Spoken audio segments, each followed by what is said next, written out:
নমস্কার। বন্ধু বান্ধবদের সাথে যেখানেই দেখা হয় ওরা বলে যে কেন আমি আর বাচ্চাদের টিফিন রেসিপিগুলো শেয়ার করছি না।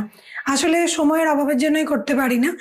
তো এখন থেকে ঠিক করেছি যে সবাই যখন এত ভালোবাসা দিচ্ছে, সেই জন্য এবার থেকে যাই আমি টিফিন বানাবো সেটা তোমাদের সাথে শেয়ার করার চেষ্টা করব। তো আজকে আমি চিড়ে দিয়ে খুবই সহজ একটা টিফিন বানাচ্ছি। কেননা এটা আমি বাড়িতে যখন বানিয়ে দিই ও খুব চেটেপুটে খায়। আর চিড়ে তো অনেকক্ষণ পেটটা ভর্তি থাকে। অনেক সবজি দেব।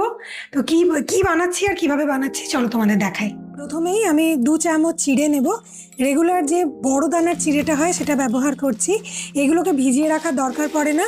ভালো করে ধুয়ে ছাঁকনির মধ্যে রেখে দিলেই 5 মিনিটের মধ্যেই নরম হয়ে যায়। নইলে একদম ছোট ছোট দানার চিড়েগুলো যদি হয় সেগুলোকে ভিজিয়ে রাখতে হয়।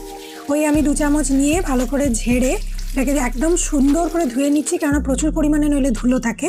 সাইডে রেখে দিয়েছি। এবার আমি কিছুগুলো সবজি নিচ্ছি। আজকে ফ্রিজের মধ্যে গাজর ছিল, ক্যাপসিকাম ছিল। নইলে অন্যদিন বানালে আমি বিনস টিনসও দিই। আজকে ছিল না তাই দিতে পারলাম না। গাজরটাকেও একদম ঝিরিঝিরি করে কেটে নিচ্ছি, আর ক্যাপসিকামটাকেও ঝিরিঝিরি করে কেটে নেব।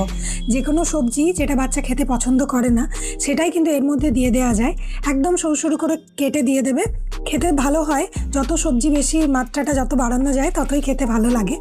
আর বিট দেয়া যায়, তবে বিট দিলে জিনিসটা লাল হয়ে যায়, সেই জন্য আমি বিটটাকে একটু অ্যাভয়েডই করি। গাজর আর ক্যাপসিকাম কেটে নিয়েছি।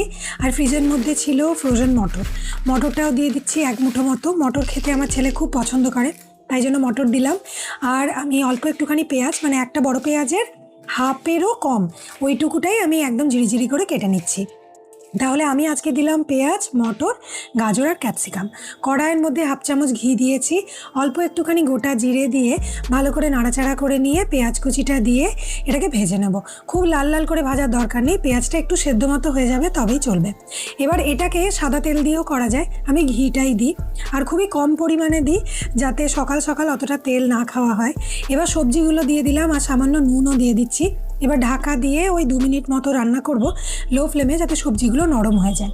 এবারে আমি একটুখানি আদাকে গ্রেট করে দিয়ে দিচ্ছি। এটা অপশনাল, দিলে খেতে খুব ভালো হয়। এরপর নাড়াচাড়া করে নিচ্ছি। এরপরে আমি এর মধ্যে দিয়ে দেবো ওই পোহা বা চিড়েটা, যেটাকে আমি ভিজিয়ে রেখেছিলাম। উপর থেকে সামান্য হলুদ গুঁড়ো, কেননা এটা ছোটোবেলা থেকে খেয়ে আসছি। আমার ঠাকুমা বানাতো হলুদ রঙের, আর চিড়ের পোলাও বলতো, তো আমি সেই জন্য হলুদটা দিই। এবার কারোর ভালো না লাগলে সে নাও দিতে পারে। সামান্য চিনি দিয়েছি, দিয়ে নাড়াচাড়া করে নিয়ে একটুখানি জলের ছিটে, একদম কম, মানে 2-3 ড্রপ জলের ছিটে দিয়ে নাড়াচাড়া করে ঢাকা দিয়ে দিতে হবে। ঢাকা দিয়ে লো ফ্লেমে 5 মিনিট। 5 মিনিট পরেই এটা চিনিটা গলে যাবে, সব সবজিগুলো আর চিড়েটা একসাথে হয়ে যাবে। তাহলে কিন্তু এটা পুরোপুরি রেডি হয়ে গেছে। এবার একটুখানি আমি টেস্ট করে দেখে নিচ্ছি যে নুন টুন ঠিক আছে কিনা। আচ্ছা, গোলমরিচের গুঁড়ো দিয়েছিলাম, ওটা তোমাদের দেখাতে ভুলে গেছি। তো ওদের তো 2টো টিফিন হয়, একটা ছোট একটা বড় টিফিনের জন্য আমি এটা দিলাম। এটা খুবই হোলসাম। চিড়ের গুণাগুণ আমার বলার দরকার নেই, সবাই তোমরা জানো। আর পেট কত অনেকক্ষণ ভর্তি রাখে, সুতরাং টিফিন 9টা 9:30 হলেও একদম দুপুর পর্যন্ত খিদে পাবে না। তো এটা দিলাম। আর এর সাথে আমি যেটা ছোট টিফিন, সেটার মধ্যে বেশিরভাগ সময় ফল, আর না হলে আমি দিই মাখানা। তো মাখানাটা আজকে শেষ হয়ে গেছিলো। আর যেহেতু খুব সুন্দর কমলা লেবু বেরোচ্ছে, তো কমলা লেবুটাই আমি ছাড়িয়ে রোঁয়াগুলোকে তুলে এইরকম করে সুন্দর করে সাজিয়ে দিয়ে দিই। আর কালকে থেকে আমাদের বিষ্ণুপুরের বাজারে স্ট্রবেরি পাওয়া যাচ্ছে, তো স্ট্রবেরি একটা নিয়ে এসেছিলাম। তো ওই স্ট্রবেরি থেকে 2টো স্ট্রবেরি দিলাম। এই ছিল আজকের ছেলের জন্য আমার বানানো টিফিন, একদম ঘরোয়া, সিম্পল আর ডিলিশিয়াস।